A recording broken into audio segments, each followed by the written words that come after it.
1, 2, 3, 4. Welcome to Crazy Chester. Welcome to Crazy Chester. Crazy Chester's Radio Hour. Welcome to Crazy Chester. Welcome to Crazy Chester. Crazy Chester's Radio Hour. Yeah, Crazy Chester's Radio Hour. Crazy Chester's Radio Hour. Yeah, welcome to the Crazy Chester Radio Hour. I'm your host, Andreas Werner, record producer, songwriter, and composer with a Muscle Shoals Soul. And I just participated in Americana Fest in Nashville, where I got to hear some good music, got to reconnect with some great friends, and learn a thing or two. And one of the great things about the Americana Fest for me is that I get to spend it with my good friends Holger Peterson and Doug Cox from Canada. And those two gentlemen also played a role in this episode because first I met Holger at Midem in Cannes just quite a few years ago, and we became instant friends, and I've always admired his work with Stony Plain Records and his productions and his musicality, his way how he interacted with people and worked with all sorts of people, and he's been on my podcast a few times. And then Holger introduced me to Doug Cox, who at that point was the musical director and producer of the Vancouver Island MusicFest, besides being, like Holger, Canadian music royalty, a world-class dobro player, and a conduit for a lot of great music. So Doug and I became good friends, and then I got the incredible opportunity through him to bring the Muscle Shoals All-Stars to his festival in 2019. And the Muscle Shoals All-Stars, if you don't know about it, is a group of legendary session players from down in Muscle Shoals around David Hood, who was a member in the Muscle Shoals Rhythm Section. And we were thinking about further programming, and Doug's idea was that I would interview both David and Leland Sklar, who was also one of the performers at the festival. So we did that, and graciously he let me use it for my podcast as well. Now, we did it in 2019, and I've been sitting on it like a foolish, selfish idiot. But anyway, I guess better late than never. I'm really super excited to share with you my conversation with two legends of the bass guitar, David Hood from Muscle Shoals and Leland Sklar from Los Angeles. Here we go.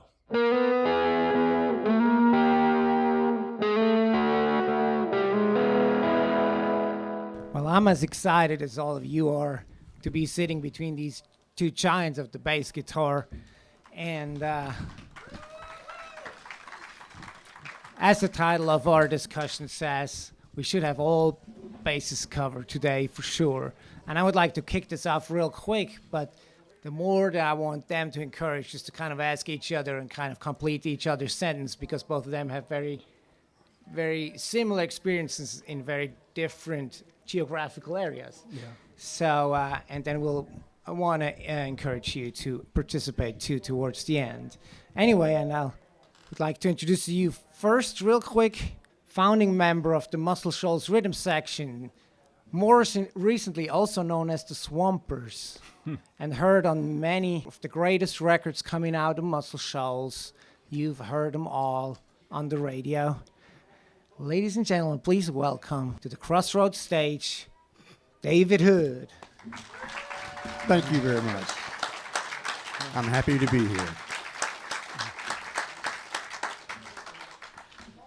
And the rock of rhythm sections of many, not only, but mostly Los Angeles-based recording sessions, and equally legendary, and you will hear him later at the festival too, playing As You Will, David.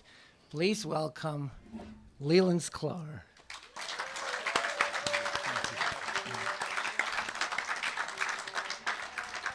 I would like to start at the beginning and ask both Needs of you bass. how you got started, respectively, how you got turned on, or what led you to the bass initially. Maybe we'll have you, David, start real quick. Okay, I didn't know what a bass guitar was until I was about 16 or maybe 17 years old. I would go standing in front of the gymnasium, watching the local rock and roll band, and I started noticing that there were two guitars up there, but one of them was bigger, and one of them was going doom, doom, doom, doom, and the other one was playing jingle, jingle, jingle. And so I asked and found out that's what it was. And I had a friend who had one. He let me borrow it and take it home, and I learned to play "Walk Don't Run" with it, and and probably a Jimmy Reed song or two, and I haven't looked back. I love it. It's the instruments you hear when you're standing outside the building, and it's really something that I like a whole lot, and I'm so honored to be here with Leland Sklar. I've been a fan of his forever. Probably longer than he realizes. Well, I am humbled by that because you're one of my greatest inspirations, and I've studied you so much and tried to plagiarize the hell out of you. It's amazing to me. You might have learned a lot of mistakes. But you just double it, and then it's right. Jazz. And actually, David can be heard on trombone on a few records, even before he can be heard on bass. He's on I never loved a man, Aretha Franklin. And I'm Your Puppet, The Purifies. Yes. So how did it get started for you? Well, it's a different story for me. When I was just going on 5 years old, my parents used to watch the Liberace show on television, and I would sit and watch it with them, and we had a piano in the house, and I fell in love with piano, and I loved the whole shtick of what was going on, but he was really a fine pianist. So I started studying classical piano, and when I was 12 years old, I went into junior high school and kind of said, here's your piano player, and they said, we got 50 kids that play piano, we need a string bass player. And they pulled an old K plywood upright out. Then as soon as I put that against me and plucked a note, I said, sold. I just felt that vibration. But I never really thought I was going to have a career in music. When I was in college, I was a science and art major, but I was always in bands. And never really thought that I would do anything more than play in clubs. And I was in a band in the late 60s called Wolfgang out in Los Angeles. And our drummer had a friend who brought a friend of his to one of our rehearsals, and it turns out the friend he brought was James Taylor. And James had just gotten back from England and had done his first Apple album. And he got called for a gig at the Troubadour, and he remembered me from this rehearsal, and he called me and he said, can you play this one show with us? With me, it was just me and Russ Kunkel and James. And I said, yeah, sure.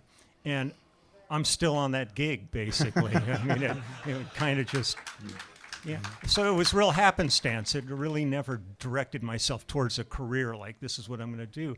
I never really thought I'd be in, I thought I'd always be in music, but not as a job. I worked at the tire store. I've got a truck. I've got some. Did you have any particular bass players that inspired you getting started? Yeah, I mean, I was really into jazz, so like Red Callender and Ray Browne. There was a bunch of great bass players in that genre. My life kind of changed, like so many guys, when the Beatles hit. And as soon as the English invasion happened, my head turned around completely.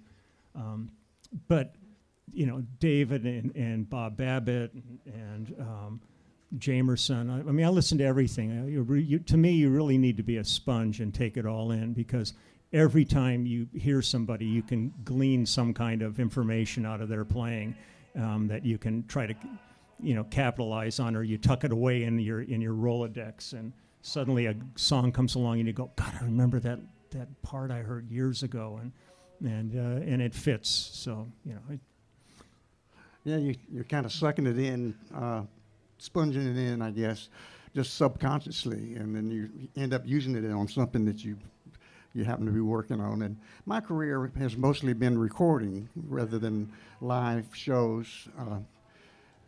like I said, I started playing when I was 18, and I was directly into the recording studio instead of playing rock and roll gigs. I did play a few rock and roll gigs, but when all my co-band members were graduating from college, I wasn't, and so I said, I got to keep playing somehow, and the Fame recording studio happened to be down the street from the tire store, and so I started hanging out there on lunch. That's great. So as a bass player, you're the anchor of the rhythm section, and you, David, as a member of the Muscle Shoals Rhythm Section, did a majority of your recordings with Roger Hawkins, who was your drummer in the Muscle Shoals Rhythm Section, along Jimmy Johnson on rhythm guitar and Barry Beckett on keyboards. And Spooner. And Spooner and Junior Lowe and a lot of other people that were part of it too, but the four of you incorporated as Muscle Shoals Rhythm Section when you started Muscle Shoals Sound. Right. We had been working at Fame Recording Studios with Rick Hall, and Rick decided he wanted to make us sign an exclusive agreement to work only in his studio, and by that time we had been working with many different producers and really enjoyed working with those other guys more than Rick. And so and he was not offering us very much money to be exclusive. So, and at the same time, a little recording studio came up for sale in town, and the guy that owned it approached Jimmy Johnson, my partner, and Roger Hawkins, my other partner, about buying it. They wanted to have a full rhythm section, keyboard and bass as well. So we got into the recording business, and once you sign a note and on the mortgage for something like that, you got to get it right, and you got to do good. That's great. I had no idea that you guys had the studio. Yeah, that's amazing. We were probably one of the first rhythm sections to own the studio. That's great. Brilliant. So you and Roger Hawkins, how would you characterize your interplay or your collaboration in the studio? What made your sound distinctively unique? Well, I don't really know for sure, but Roger was a player a long time before I was, and so I was always trying to play with him, play as good as he played, and I think that spurred me to try hard to be as good as the older guys. I'm 2 years older than Roger, by the way, but he was playing longer than I was, and so I was always trying to please him, and he was sometimes hard to please. He would say things like, "Dance with me, David. Don't just play, dance with me." And what he meant was to get a feel with what he was doing, and that was valuable in my growth and experience. So, Lee, you recorded and worked with a lot of drummers, but you're known for your work with Russ Kunkel probably more than anyone else. What makes the two of you as a foundation of the rhythm section unique, or what makes it especially great for you to be part of that team? It's really kind of nebulous. It's really hard to describe what it is that makes those combinations work. With Russ, we almost had the same kind of metabolism or something. I mean, when we would play together, everything was unspoken. We hardly ever talked about parts or anything. As we would play, things just evolved. And we were talking earlier outside here, where Russ and I could be in different rooms and only hearing a click track and have like a sketched out chart, and we'd go back in and listen to the song having only heard maybe just the vocal on it, and we caught every fill together. I mean, we just thought the same way. It was really kind of a symbiotic relationship. And I think that the thing I enjoyed the most is the variety of musicians you get to play with as a studio musician. Right. And so like one day I could be working with Russ Kunkel, but then the next day I'd be like in the studio doing Spectrum with Billy Cobham, or working with Vinnie Colaiuta, or you kind of name it. And you have to become really malleable to like sit in these different pockets all the time. So I think it requires listening more than anything, and not imposing yourself on each other, but finding this common ground where you each like sit in this pocket. And to me, really, ultimately, it comes back to the songs you're working on. They kind of predict everything that's going to happen. And if you got a really crank up song, it's maybe not the best song to be working with a drummer who sits way back on the beat, and you want a guy that's really on top of it. And then when you got something really funky and slow, there's a different feel. I mean, it's like every day is a new adventure. You're kind of rewriting and recreating yourself on a daily basis with it. But it's listening, I think, is really important. And being a really good faker is also act like you know what you're doing when you don't really know what you're doing. You just look at the drummer. Yeah, that's been a what are you big part of doing? That's been a big part of my career, is acting like I knew what I was doing. You did it well. So, Lee, are there any particular recordings that come to mind that are especially meaningful to you, either, I guess, because of its success or because you felt whatever you contributed really made it a difference, or you learned something particular on that record? Is there anything really sticking out to you? There's been a lot of them. I mean, there's so many records. I mean, Billy Cobham's Spectrum, to me, is still one of the most amazing records I ever got to work on. When we had our group, The Section, together, who were James Taylor's band, and we would open for him, we had the pleasure of spending a month on the road opening for Mahavishnu Orchestra. Wow. And by the end of that month, I finally figured out where one was in their set. It was like unbelievable. But I got to be really good friends with Billy Cobham during that period. And then when the tour ended, he called me up and he said, I got a record deal. Do you want to come to New York and do it? And we basically had 2 days to do the whole album. And pretty much everything on there's first and second take. But I walked in the door, and there was Tommy Bolin on the guitar. And I knew Tommy because when I was in the group Wolfgang, he was in Zephyr at the time, and we were both managed by the same criminal. So I walked in and saw him, and I think that the reason that record was so successful, because it was during that period of Herbie Hancock and the Headhunters and Chick Corea and all those. But those were all like jazz fusion groups, and with Billy, it was Billy and Jan were really the jazz guys, and Tommy and I were really rock and roll players. So it was a real great amalgamation, and I loved that record. I've been working with Phil Collins for a long time, and some of the songs we did, like Another Day in Paradise, was great because we never cut as an ensemble on any of those records, and I was the first guy that came in on the record. Phil would do like a little demo and have a drum machine, and so I was sitting there in the studio trying to come up with a bass line for Another Day in Paradise, and I'm looking at Phil and Hugh Patcham, and they're both staring at each other, and I'm thinking I'm sucking. They're not liking this at all. And then finally, when I finish, I said, "What do you think?" And they went, "Oh, your part's great," but they were busy trying to remember what drum sample he had used for the demo that he was going to replace. So, but there's tons like with David. I mean, it's like for me, I go back almost 2,600 albums I've worked on. So, trying to pick favorites out of those is like it's really hard. You've got this history, and there's been so many different kinds of artists you've worked with in so many genres that each one has its special place for you. And I'm just proud to be part of the bass community. Yes, me too. More than anything.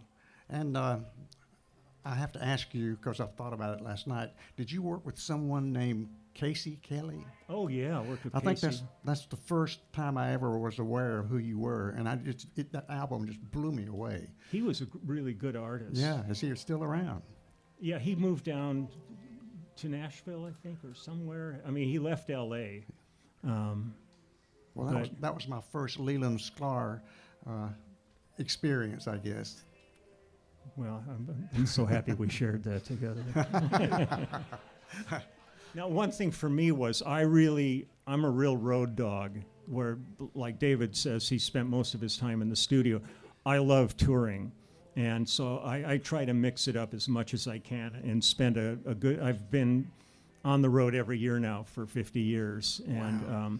I just got back from Europe. We've been out with Phil Collins doing another tour with him, and I love it. If I was given an ultimatum of you can either do studio work or be on the road, I would pick touring over studio work, because I just love the immediacy of being on stage and playing. And there's no time to scrutinize that note. You already played it. You got time to move on. Yeah, I'm completely opposite. I'm a homebody. I got my wife, got my dogs, my house. I don't want to leave. When I was 72 or 73, I played with an Irish band, the Waterboys, on their recording. And they said, well, would you be interested in going out on the road with us? And I said, well, I don't know, maybe. And I was kind of bored. And so I thought I was going to go out and do 1 or 2 shows, and I ended up playing with them for about 2.5 years. and I really had a lot of fun, and I went a lot of places. I mean, we played everywhere, all over the world. And but I miss being home and being with my wife and dogs. And that's the challenge. Yeah. You know, I mean, I when I leave home, I'm leaving my wife and my dogs at home, and the comfort of a lifestyle that you enjoy. I love driving, and you go on the road and you're never driving anymore. You're being dragged around and so. Yeah. But I forgot I missed driving. Yeah. But I just love traveling. I love audiences, and I love the fact that you have a universal language that works everywhere you go, no matter. You know, I mean, it's weird, you know, when you're in Latvia and you're looking down and the people are singing every song that you're working on, and a lot of them have learned it phonetically and they don't even quite know what they're singing. But to experience the world, I think the travel for me was like the greatest bonus of all of this, because I don't know if I would have seen, you know, Russia and the Middle East and all these places on my own. But going there to play is like, it's a gift that comes to us. So, David, Mavis Staples called out your name on I'll Take You There. And in my opinion, the cuts that the Staples singers did in Muscle Shoals with you guys defined the Muscle Shoals Rhythm Section. Would you mind sharing any Mavis Staples or Staples singers story about how you recorded with them and Muscle Shoals sound? Well, Al Bell was her producer, and he would pick the songs. Al had been a gospel radio DJ prior to being working at Stax and producing them, and the Staple Singers were a gospel family group, and never did songs about cheating or running around with your best friend's girl or anything like that. They always did songs with a positive message, and I think that really appealed to me and Roger and the rest of the rhythm section. But they would give us a lot of freedom on putting the songs together. They'd bring in songwriters, and we would get to pretty much play what we wanted to play or whatever felt good. And a lot of times the producer wouldn't have much to do with it, and neither would the Staple Singers. We would come up with ideas that they liked. One example, and I guess this is where the producer did have something to do with it. Al Bell had been to Jamaica on vacation, and he heard a group brought a dub, a recording of a group called the Harry J. All-Stars, and the song was The Liquidator. And he played it for us, and we thought it was the demo that we were supposed to more or less copy, and so we did. And later on, I found out that it was a record, and it sounds exactly like I'll Take You There, except, the bass line is not the same thing, but it was the same 2 chords, same intro, and I was really sort of pissed off, I guess, the first time I found that out. But then I thought we made that up, but you never know. And after Mavis says, "Hey, little David, you have a short bass solo, and I'll take you there." Yeah, and that wasn't in the Liquidators record. But do you remember anything about coming up with that? No, we worked the rhythm section, being the we worked really well together, supporting each other and passing ideas back and forth. And I think it was sort of we need 4 bars or 8 bars here, and we need the chord changes or such and such, and just you figure out something to play there. And I'm sure there were suggestions from different members. It's that, what you're just saying there, one of the greatest losses, I think, in contemporary recording is the fact that the real magic always seemed to happen when you had a room with really creative players in it that knew each other. Right. And like nowadays, so much of my work, I get called and I go to somebody's house and they've got a Pro Tools rig in their bedroom and you're sitting there overdubbing, a part that you can only create that part, but you can't ultimately affect the record beyond your part. And it really is really kind of sad, because it's those juices that were flowing in the studio between players that really created the personalities on these records. Yeah, it's like a conversation Yeah. back and forth between the different members of the group. And if there's only one person there, who are you going to talk to? Yeah, it's really sad. You mentioned earlier listening to records, for example, with David on it Yeah. and trying to figure out parts. Was there ever like something where like, oh, I wish I could have asked him how he did that, or anything like that, or anything you wanted to ask David about his career as a bass player? just, I pretty much, with players like David, I just sort of sit in awe and respect of really, the body of work that they've created, and the legacy is so deep that for generations to come, people will be listening. I mean, to listen to a Staples record at this point, it's as fresh today as it was the day it was recorded, because this stuff is really, I'd say it's timeless, but Roger would be pissed off if you said that. Well, we were having a lot of fun. I will say that. Yeah, but And you can tell that. It's like Yeah, that's really what hearing comes through. people talk back and forth to each other. You can tell when they're enjoying talking to each other, and it's the same way playing with people. sometimes it's even a more interesting conversation than they're actually verbalizing anything. So you've been listening to each other for a long time, but you just met today. Did you have anything other than the questions you asked earlier that you wanted to know from Lee? No, Nah. no. I wanted to know if he remembered Casey Kelly, because I was not sure that was even his name. Yeah. But I think that was the first time I ever heard Lee play. We cut that at Sunwest Studios in L.A. With Buck Herring, whose family was a Christian group called Second Chapter of Acts. And it was the same rhythm section, but we did I Am Woman and a whole bunch of things in there. But Casey was one of the artists that came through. Mike Dacey was playing guitar on that, and Jim Gordon was on it, and Larry Knechtel. And What a group. it's amazing. There was a body of players, so like in every one of these cities, Muscle Shoals, Nashville, New York, L.A., that had just these, the depth of each chair was really staggering, when you'd go into the studio sometimes. I mean, the fortunate good thing about being a bass player is, for the most part, you're the only bass player on the date. Unless maybe they brought in an upright player or something, but you'd always have sometimes, three different keyboard players, That's three why we never guitars. met, because there's never but one bass player, or usually never. Yeah, but there's one. no real bass community. Like, you're always the lonely guy in the room when all the other guys are geeking out about gear and stuff like that, and you're kind of just sitting in the corner going, let's get this over with so we can go home.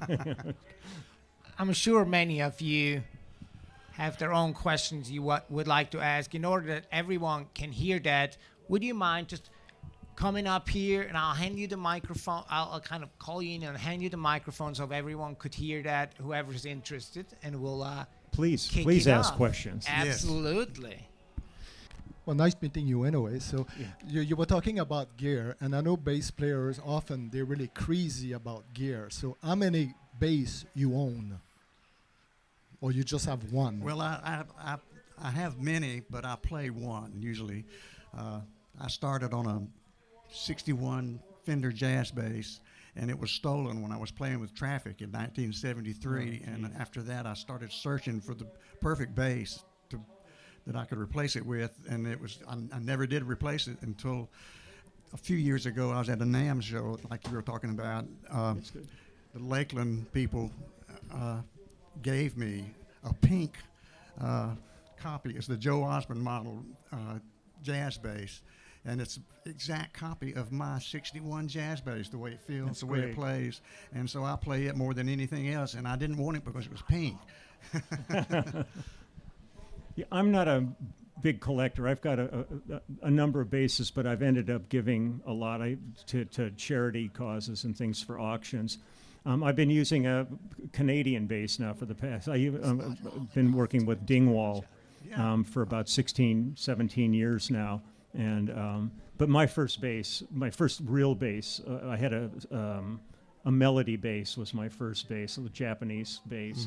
And then I had an Echo when McCartney came out, and I couldn't Right. afford a Hofner, so I bought a cheap ripoff, which immediately the strap button broke and it fell down on the floor and punched the jack through the body. But my first real legit bass was a 62 jazz bass. And I still got it, and it's still one of my favorite instruments. But the Dingwall, for touring, had to become I needed something where the B string, I needed a 5, and I wanted a really great B string, and that to me had the best B string. So I take 2 basses on the road that are identical, just in case something happens to one, I've got a backup. But I'm not a gearhead at all. I really don't know how many frets it has or anything on it. Enough. Hi, gentlemen. First of all, it's a real pleasure to hear you chat and hear some of the stories. So thank you very much for taking the time to do this. Lee, I think I'll address you with this question because you mentioned how much you enjoyed the chemistry of players playing together and how that created a kind of a contributive energy to the overall event. And I've always sort of wondered, I enjoy that myself, but can you comment on the ubiquitous click and whether that helps you or hinders you, or do you have some preferences in terms of doing those studio performances free form or with the tempo click? I'm not afraid of click at all, and some of the best drummers I ever worked with, Jeff Porcaro and Carlos Vega, these guys could use a click and you would never in a million years know they're playing with a click. They could breathe around it so beautifully. But there are times where the click can become a hindrance. I did a Japanese project, and they had pre-produced all this stuff in Japan, and they had me and Billy Payne come in and put bass and keyboards on it. And then they decided to cut one last song that was kind of a waltz. And so their drummer played on it, and we cut it a couple of times, and it just sucked. It was just terrible. And finally, I asked the producer, I said, can we just do one pass without a click? And we did it and nailed it. And I looked in the drum booth, and the drummer was crying. And I said, are you okay, man? And he goes, I've been playing drums my whole life, and I never knew you could play without a click. He had never, in Japan, he had never once recorded without a click track. But, click isn't your enemy. Click can sometimes really help keep things solid. And especially nowadays, a lot of times they're not going for like the take, they're going for multiple takes, and they want to edit them together. So, it's best to have something that's that consistent. I think I try to, when I do work with a click with the rhythm section, I turn the click off and just listen to the drummer and let him worry about the click. Yeah, I keep mine really low, Yeah. Just for long gaps. That's a question mostly for Lee. Could you talk about the role of yoga and or meditation in your life or as an artist, or ability to tour and so on? Not so much, meditation or anything. I just, not to deny it, I just try to live a pretty, straight up. The road is hard. It's a really rough life out there on certain levels, and so you focus on just trying to, get out, exercise, walk, and if I get to a hotel and I hardly ever take an elevator. I always like to take the stairs and try to eat sensibly, so you come off the road actually a little healthier than you were when you left on the road. But I know a lot of guys that meditate, and they have different things that help get them through the day. And then you have the other extremes of guys that just drink and get high to get through the day. And but there's a lot less of that than there was in the old days. It's sad to say so many of those guys ended up succumbing. Yeah, you to don't the see very many old musicians that didn't live like that. You have to take care of yourself. Pretty self-destructive when that happened. David, I have a quick question. You mentioned traffic, but I'd love to hear the story about how you and Roger ended up joining the band. Did they come to Muscle Shoals to record, and then you ended up going on the road with them? We had recorded with Jim Capaldi, who was one of the key members of Traffic. He was the lyricist on most of the Traffic songs, and he was doing some solo projects, and he hired us to be the rhythm section on his record. And when the other guys in Traffic heard those tracks, they said, let's get those guys, because they had just fired their bass player and their drummer for different reasons. Traffic was really good. Yeah, they were great. They were great records. That was one of my favorite bands. There's guys from that period, like the Carl Radels and all these guys that just, there's so many people that have passed at this point that you just sit and you reflect on, and the legacies that have been left behind, and it's pretty profound. Yeah, Jim Gordon was the drummer before we joined Traffic, and he got himself into a little bit of trouble, and the reason he was no longer there. Yeah, I worked with Jim a lot, and Jim was a remarkable musician. A great player. Yeah. Question is, what are you guys listening to now, young contemporary artists that excite you? I listen to a lot of talk radio and get pissed off all the time. I'm just sort of like an angry fucking old curmudgeon at this point. Yeah. I just do everything I can to get kicked off of Facebook every week, and I'm so profoundly furious of what's going on politically in this right now. Yeah, So, but I listen to classical. I drive around, listen to the Sinatra station on XM radio, and I got XM radio because of the horrible stuff that was on pop radio, and so I thought, man, this is great. I can pick what I want and hear all I want of it. And now XM is turned into pop radio. There's somebody talking after every song. It's tough. It's really tough. But there are great. I mean, the real issue is there's a lot of really great young artists out there. My issue is not with contemporary music. Like I did an album a couple of years ago with a girl named Allison Porter, and she won The Voice. And I've done a lot of records with people that have won The Voice and American Idol and all. But Allison is like the real deal. She's really great songwriter, and she's working with Matt Rawlings now as her co-producer. But I end up working on a lot of records still that have young artists on them, and the music's great. My issue is, what do you do with the music after you've recorded it? And the business is really in such dire straits at this point that, I get calls after the session's over, and they're going, any ideas? Who we can talk to or anything like that. And what do you do with it? Because you can't make any money with it. Yeah, and it's you can't develop your career if you have to go.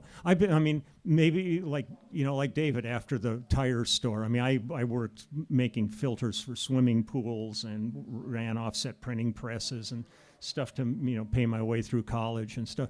But I feel really, really blessed that as soon as I started working in music, I've never had another job but music. But it's really hard, at this point, when you have all these people out there, I'll go do a clinic, and the first thing I'll ask all these bass players in the room is, how many of you guys download? And they all raise their hand, and I go, so basically, why are you even trying? Because you're shooting yourself in the foot. You're not even paying for any of the music that you're listening to. It's a difficult time for the business, and I'm not sure what the answers are going to be for it. The talent's out there, just the business is really the issue. Okay.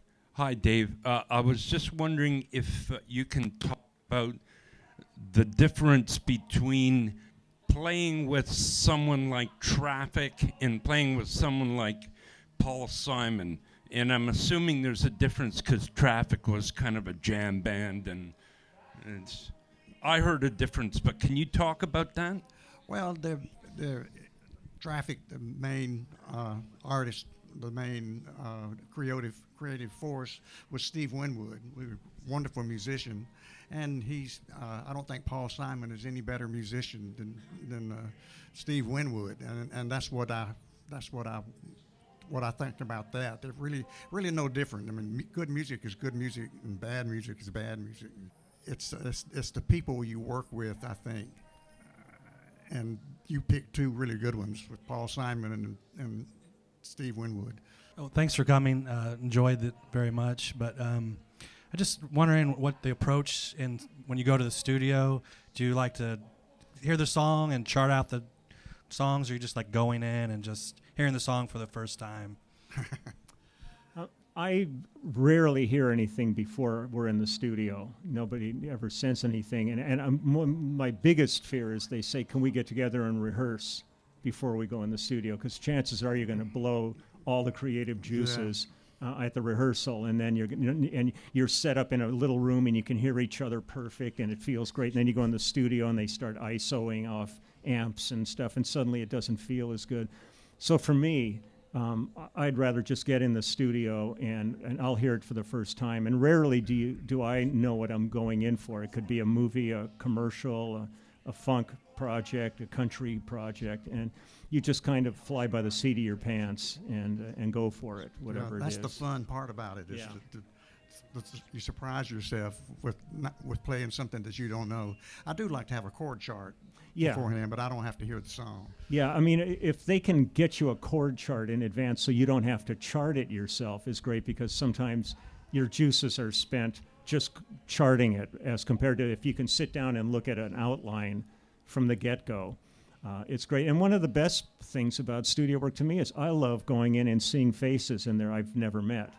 And then you suddenly discover a new drummer or a guitar player or a keyboard player or anybody, and suddenly you're going, oh man, I got to work with this guy again or this girl again. Where'd he come from? yeah. And the next project, they say, do you any ideas about, yeah, I got somebody who would be perfect for this. And it's because it's a community, and not everybody, I mean, I've been called for projects and turned them down because I know I'm not the right guy for that project, but I know the right guy or two and suggest them for it. And I say, you're going to be happier. I could fake my way through this, especially like any slapping or stuff, because I've had a lot of wrist injuries, so I'm really suck at that. And I've got friends that eat that stuff for breakfast. Yeah.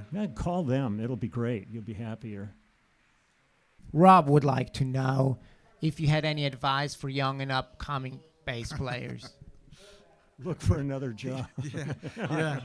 No, I'm only kidding. I'm being horrible. It's really, I think about this a lot because I've got a son now I've got a son who's a musician, and I don't know how they make it nowadays. And my son I'm only 20 years older than my son, so he's not young anymore. I work with musicians who are a lot younger than he is now, but there's nothing to do with your music now. You could be a great player or a great songwriter, but there's no place to sell it because everybody's downloading music for free. Yeah. It's really hard. It's really just a tough time for young musicians, and I wish them all the luck. I don't want to discourage anybody. Whenever I end up doing like a clinic or anything, it's not my forte, but the odds are so stacked against you that this is going to be what's going to happen in your life. But I say, every time there's like a Powerball lottery or something, they say the odds are 175 million to 1 that you're going to win. And the next day on TV, there's some knucklehead with a big cardboard check going, he won. So somebody's going to make it, but it's harder. So you really need to kind of have some, like a B plan, where we never had B plans. Right. It was always the A and nothing else. It was going to be back to the tire store for me. Yeah. Well, first of all, thanks for making this long trip, David. My pleasure. I really appreciate that. And thanks, Leland, for coming back. It's a pleasure. I just was wondering, you guys are both kind of grassroots, old school guys. Do you follow the newer genres? I'm talking about like spoken word or beatbox, or do you have any interest or feelings about that? I'm a music fan, and if I don't really like a lot of the music they call music nowadays because it's not what I call music. I hate to say it, and I guess I've turned into an old fogey. But I like songs with good lyrics and melody and stuff like that. So I don't really go for the spoken things that are just like a beatbox and somebody rapping. That's not my thing. Lee David, thank you so much for sharing all your stories and words of wisdom with all of us this afternoon. I just have one last question. Sure. Lee, first, can you preview your headlining set real quick? What can we expect of you guys playing? Tomorrow night, you mean? Yes. 3 really loud guitar players. I hope I cut through.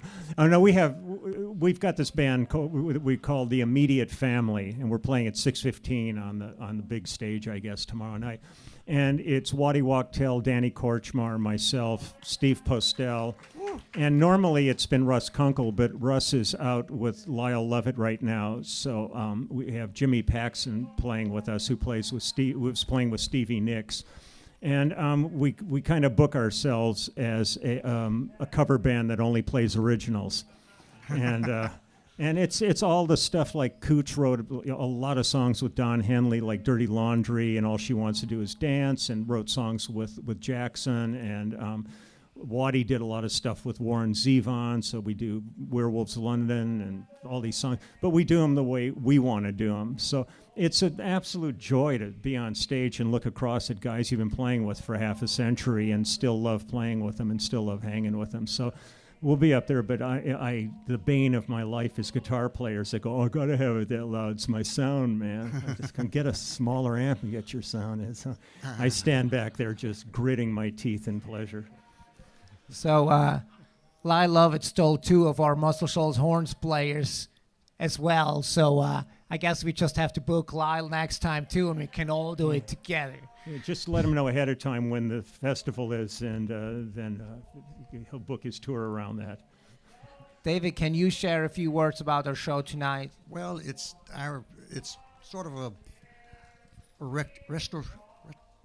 I can't even say it. A bunch of old songs is what it is. It's starting with, Land of a Thousand Dances and sweet soul music and things like that. Some of them I didn't play on myself, but they're songs that are made famous by having come through Muscle Shoals, and that's what the Muscle Shoals All Stars does, is pay tribute to the history of Muscle Shoals music. That's great. That's really Well, Lee and David, thank you so much for being here. Let's give them a big hand. Thank you. Thank all of you. Enjoy the rest of your festival.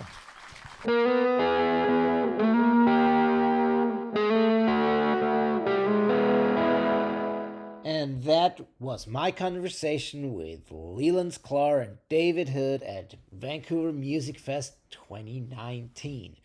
My thanks go to my good friend Doug Cox for getting it all together, as it surely was a memorable and exciting few days up on Vancouver Island, including our wonderful show with the Muscle Shoals All-Stars. I would also like to thank all the wonderful people who asked questions at the event. Unfortunately, those names are lost to me at this point, but if you recognize yourself, please send me a message, and I hope you get to check it out. So that's it for today. If you enjoyed today's episode, please make sure you subscribe and like the Crazy Chester Radio Hour wherever you listen to podcasts. And you may be interested in some of the earlier episodes as well, including episode 30, where I had David Hood for a full-length conversation, as well as other great bass players, including Ron Oaf and Paul Sola, and folks from Muscle Shoals and all over the place. I wouldn't be surprised if you could find one or two that you would enjoy. But that's it for today. Thank you so much for listening, and I hope to catch you next time on the Crazy Chester Radio Hour.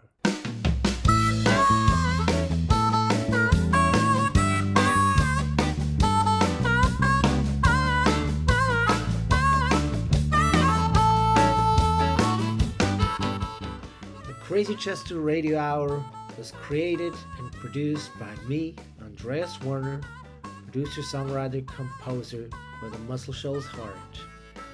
The theme song is performed by Jimmy Hall of Wet Willie and the Funky Chester Rhythm Section. It was recorded at Creative Workshop Studio in Nashville, Tennessee. You can find out more about the podcast and myself at crazychesterrecords.com or on Instagram at crazychesterrecords.